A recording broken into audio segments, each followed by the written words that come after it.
Anda pakai lambang-lambang menteri, tapi nggak melakukan koordinasi yang bagus, nggak ada gunanya. Saya pakai ini, kan saya nggak ada hubungan anjing. Pembinanya Pak, pembinanya, komando Pak. Jangan Bapak bisa ngomong Anjing kepala ini, ya, makanya ini anjing takut. bisa. Waduh, kayaknya Opung Luhut ketemu lawan yang seimbang nih, Menteri Purbaya yang hari-hari ini disupport terus nih oleh netizen ya. Bangga kali netizen, Pak Prabowo sudah memilih Menteri Purbaya yang memang benar-benar tegas, ya kan? Gaya koboynya itu loh, sat-sat bikin yang lain kelepak-kelepak. Ya kita dukung ya, kita terusin kalau ada pejabat yang pro dengan rakyat. Nah yang terakhir nih ya, Opung Luhut mengusulkan untuk membuat family office. Dan apa kata Pak Purbaya? Tidak mengizinkan jika menggunakan dana APBN. Baru kali ini loh ada yang nentang, keren kali ya. Nah sampai dibuatkan nih oleh netizen ya, scan film Cross Zero ya, tapi pemerannya ada Pak Purbaya, Opung Luhut, Bahlil, Ahok serta Ferry Irwandi. Keren. Oh ya yang terakhir Kang Deddy Mulyadi. Pokoknya Pak Purbaya terus mendapatkan support selagi membela rakyat. Mudah-mudahan lah ya Indonesia bisa bener nih sama orang-orang yang kayak gini. Kita lihat videonya. Luhut Binsar Panjaitan ini mengusulkan untuk membangun family office dan dengan tegas Pak Purbaya menyebutkan bahwa proyek ini nggak akan dibiayai oleh APBN karena uang dari APBN ini hanya untuk keperluan masyarakat dan Pak Purbaya tidak mengerti dan tidak memahami sistem family office ini. Menteri Keuangan kita saat ini benar-benar tegas ya, dan yang dibantah adalah Luhut Binsar Panjaitan. Iya bener banget, jadi ini kita bisa lihat bahwa Pak Purbaya ini nggak takut dengan siapapun. Beliau bergerak mandiri di bawah presiden dan benar-benar menjaga keuangan rakyat agar tidak lari kemana-mana alias bocor kemana-mana. Jadi buat yang belum tahu, gagasan family office ini merujuk kepada entitas yang didirikan oleh keluarga-keluarga kaya raya untuk mengelola aset dan investasi mereka. Nah, keberadaan family office menurut Luhut itu bisa menjadi penarik minat para investor global untuk menempatkan dan mengelola kekayaan mereka dalam negeri. Nah, kabarnya ini tuh bakal dijalankan akhir tahun ini. Nah, dengan tegas Pak Purbaya mengatakan kalau Pak Luhut ingin bangun family office, bangun aja sendiri. Anggarannya tidak akan saya alihkan ke sana. Tapi emang Pak Luhut minta dana pengembangan family office ini dari APBN ya? Sebenarnya berdasarkan klarifikasi dari Luhut, beliau menyampaikan tidak pernah minta dari APBN. Tapi Pak Purbaya mengatakan tidak akan mengalihkan APBN ke sana karena memang rata-rata pejabat kalau mau membangun sesuatu itu minta dari APBN kan. Makanya sudah ditegaskan dari awal dan Pak Purbaya sendiri secara tegas mengatakan gak tahu konsepnya seperti apa dan gak mau terlibat juga.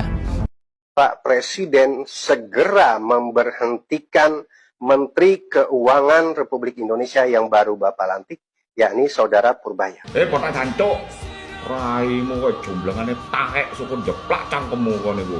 Delok niku lho ndiasmu kaya lapangan golf sing gak kerumat 10 tahun niku lho. Rengos kaya jembut ngrowel ngono sukun jeplak cangkemmu kono niku. Wong pinter kok ati mbok ganti kon utak mulai sing taek kaya kono niku cok Jancuk, kotak kirik kono niku. Keren kali memang Pak Purbaya ini ya. Berani-beraninya beliau menolak keinginan Pak Luhut. Menolak membiayai proyeknya Pak Luhut. Padahal sudah lebih dari 10 tahun. Tidak ada satu orang pun di Republik ini yang berani berkata tidak, apalagi menolak keinginan Pak Luhut. Apapun ide, rencana pembangunan, kegiatan, proyek yang diusulkan atau direncanakan oleh Pak Luhut, tidak ada satupun yang menolaknya, yang berani mengatakan tidak. Hampir semua terlaksana. Bahkan Pak Luhut dikasih jabatan yang sangat banyak oleh Pak Jokowi waktu itu. Mungkin Pak Jokowi sendiri juga tidak pernah menolak setiap dari keinginan Pak Luhut. Tapi baru kali ini, sejak Menteri Keuangan dijabat oleh Pak Purbaya, kita menyaksikan Pak Luhut tidak bisa lagi bertindak sesuka hati. Pak Purbaya secara tegas berani menolak keinginannya. Memang keren lah Pak Purbaya ini. Bravo Pak Purbaya. Mainkan terus jurus-jurusmu. Kami rakyat mendukung sepenuhnya.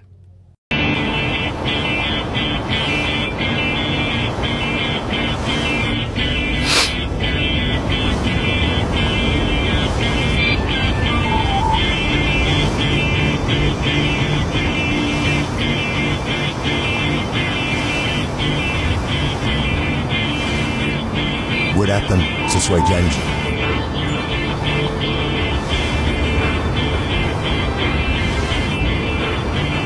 Mana pasukan lo? Zaman bertanda. Melawan kalian gue sendiri pun udah cukup.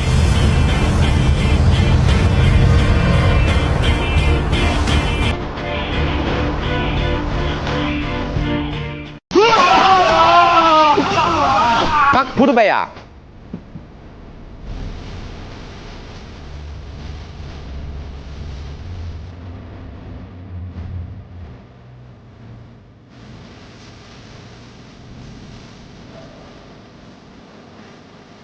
Ahok.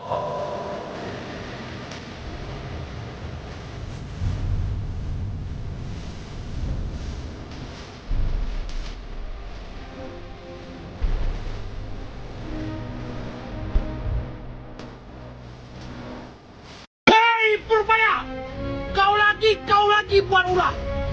Berani kau sama si Opung? Ah, nggak tahu kau si Opung itu lebih presiden itu dari presiden. Aduh, kenapa nggak kau turuti aja? Hah? Biarlah uang kita digong terus, biar uang kita kesana kesini terus ya kan? Tuh apa Indonesia dimaju? Nanti paten tulah kita ya kan? Biar aja lah ya kan? Terserah orang tulah. Orang baik macam gua nih, nggak usah di negeri nih.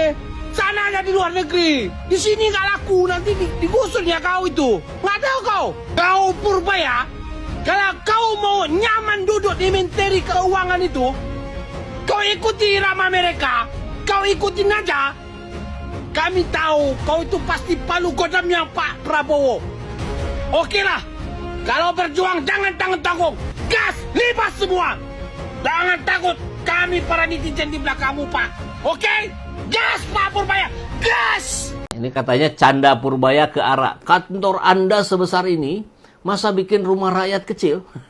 Jadi Purbaya ini benar ya seperti Rocky Gerung versi pemerintah gitu. Rocky Gerung dari luar kemudian terus menghantam pemerintah, menghantam dalam tanda petik ya, mengkritik habis-habisan dengan keras gitu. Nah ini di dalam ada yang suka kritik juga, namanya Purbaya Yudi Sadewa. Ya sebagai sebuah tampilan ini menarik. Ini orang rakyat akhirnya merasa terwakili bukan hanya oleh Rocky Gerung gitu kan, tapi juga oleh Purbaya. Ketika melihat tampilan kantor yang sangat mewah dari Marwarar Sirait, tapi bikin rumah buat rakyat amat sangat tidak manusiawi. Kan jadinya begitu. Nih mantep nih Menteri Koboi kita nih. Tuh ada anggota DPR Komisi 11 bilang si Purbaya jangan komentar kementerian lain. Dan lu tahu apa jawaban Bang Purba? Saya bodoh amat. Lagi nih anggota DPR ngapa resah banget sih? Takut lahan bisnis lo hilang apa gimana? Iya. Apa takut nggak bisa ngakalin anggaran lagi? Iya. Apa takut nggak bisa kong kali kong sama kementerian lain lagi? Iya. Lagi itu juga hak dan wewenang Menkyu untuk mengaudit anggaran kementerian lain. Tolol. Ngapain jadi lo yang resah? Kalau program kementerian anggarannya nggak terserap dengan baik, better dipindahin aja tuh ke program yang lebih produktif. Daripada duitnya nganggur dan bunganya berjalan. Karena baik buruknya program itu berpengaruh pada ekonomi yang berimpact ke kebijakan fiskal dan moneter. Jadi Menkyu berhak mengomentari dan memberi masukan pada kementerian yang anggarannya diberikan lewat Menkyu. Nanti kalau ada pengadaan ternyata nggak ada pengadaan gimana? Proyek banyak markup gimana? Jadi sarang tikus gimana? Kan APBN juga yang kena. Jadi sebelum berkomentar, ngaca dulu. Bacot. Purbaya Yudi Sadewa. Dulu, mak pikirnya orang sombong amat. Ternyata dia sombongnya itu berisi, bukan berisik. Langkahnya sekarang bikin oligarki panas dingin. Pertama, dia langsung buka daftar 200 orang super kaya yang selama ini nunggak pajak. Dan dia bilang, nggak ada amnesti-amnestian. Yang nyolong ya harus bayar. Kedua, dia potong anggaran daerah sampai 15%. Bikin banyak gubernur panas dingin. Enak aja, mau dinas jalan-jalan pakai uang rakyat. Yang paling gokil adalah dia tolak bayar utang kereta cepat WUS dari APBN. Enak aja. Kalau untung makan sendiri, giliran rugi rakyat yang suruh bayar. Keren kan? Dan lagi-lagi dia berani bandingin ekonomi di era SBY dan Jokowi. Di era SBY dia bilang lebih sehat. Di era Jokowi kebanyakan proyek tapi hasilnya tipis. Karena apa? Banyak proyek kan banyak fee masuk ke kantong dong, ya kan? Dia, padahal Prabowo itu baru ganti satu menteri yang pro rakyat aja. Hasilnya itu rakyat itu menyambut baik, dia dielukan di mana-mana. Coba bayangin kalau orang macam Bahlil itu diganti sama menteri yang seberani Purbaya. Mak yakin pengusaha rakus bakal dihantui oleh mimpi buruk. Tapi ya ada resikonya. Orang berani gitu ya banyak yang nggak suka, banyak yang panas. Dia sekarang diteror oleh Temul, banyak tekanan dari sana sini. Orang yang begini kita jagain guys. Jangan orang yang bisanya cuma pencitraan. Emak sih, yes. Salam Pancasila. Wow, Prabowo, kamu hebat wo. Rakyat, mau aku kasih tahu hebatnya Prabowo. Ini baru tahap pertama Prabowo mengeluarkan strategi perlawanan terhadap intervensi atau perbudakan atau cawe-cawenya Jokower, ya. Ya, Jokowi itu licik. Ya, dia di rumah santai-santai aja, tapi orang-orang antek-anteknya yang dititipkan di pemerintahan Prabowo ini bekerja untuk dia. Untuk kepentingan dia. Nah, Prabowo sih santai juga menghadapi Jokowi yang santai. Maka dipasanglah di situ Purbaya, Menteri Keuangan yang baru menggantikan Sri Mulyani. Purbaya ini berani karena memang diberi tugas khusus sama Prabowo, di backup khusus sama Prabowo. Maka Purbaya berani melakukan apa saja. Intinya Purbaya diperintahkan untuk melindungi APBN atau uang rakyat agar tidak digunakan untuk kepentingan Jokowi. Ya, kepentingan apa? Kan Jokowi sudah nggak presiden. Nah ya, kepentingannya adalah menyelesaikan masalah-masalah yang dibuat oleh Jokowi. Ya, banyak masalahnya. Cuma saya sebutkan dua saja yang besar ya. Yang pertama adalah pembangunan ibu kota baru atau IKN. Lalu proyek kapal cepat WUS. Ya, Jakarta Bandung. Nah, Jokowi awalnya memperkirakan atau merencanakan bahwa proyek IKN dan kereta cepat WUS itu pakai dana investor. Rupanya nggak ada investor yang mau. Akhirnya ditanggulangi pakai APBN. Ya, orang kepercayaannya Jokowi yaitu Luhut Binsar Panjaitan meminta agar APBN dikucurkan untuk menyelesaikan masalah IKN dan kereta cepat WUS. Prabowo, santai aja. Dijawab aja sama Menteri Keuangan yang baru Purbaya. Purbaya nggak mau. Ya, APBN digunakan untuk memperbaiki kerusakan-kerusakan ekonomi yang ditimbulkan oleh Jokowi. Purbaya nggak mau bayar utang ke Cina. Ya tagih aja ke Jokowi gitu kali.